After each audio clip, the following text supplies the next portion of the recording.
তাবলিগে যাইতেছি, তা তাবলিগে যাইতে অনেক কিছু প্রয়োজন, তা তাবলিগে রওনা দিলাম। আসসালামু আলাইকুম, সবাই কেমন আছেন? আমি তাবলিগে যাইতেছি। অনেকে প্রশ্ন করতে, না ভাই আপনার পিছনে বেডিং 2 টাকা, কারণ আমার একজন দুর্বল সাথী আছে, এই জন্য আমি 2টা বেডিং নিয়ে যাইতেছি।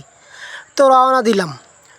তো অনেকে জানেন, অনেকে মনে করেন যে তাবলিগে গেলে তিন চিল্লায় গেলে অনেকে টাকা দেয়। ভাই বিষয়টা কিন্তু এমন না, নিজে যান, নিজের মাল নিয়ে আল্লাহর রাস্তায় যাইতে হয়। আমি কিন্তু বাসে উঠে পড়েছি তাবলিগের উদ্দেশ্যে। তো বাস কিন্তু ছেড়ে দিয়েছে।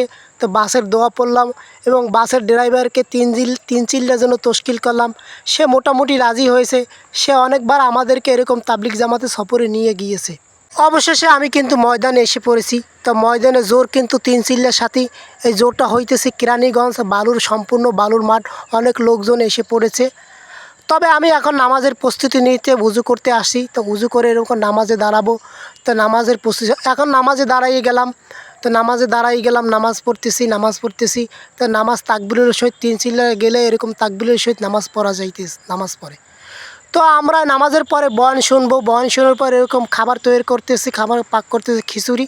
তা খিচুড়ি তো সাধারণত তাবলিগে গেলে বেশি খানা পড়ে, কারণ সহজে হয়ে যায়।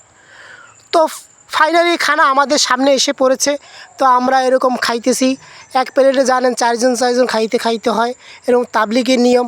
তো অনেকে ভুল বোঝেন যে এক প্লেটে 4 জন খাইতে হয়, বিষয়টা এমন না। আপনি যদি সিঙ্গেল খাইতেছেন তাও পারবেন।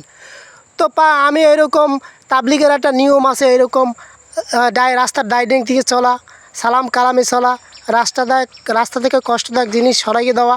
তো আমি চলতেছি, সালাম কালাম দিচ্ছি সবাইকে। তো এখন 5 দিনের জোর শেষ হয়ে গেল, কেরানীগঞ্জ 5 দিনের জোর।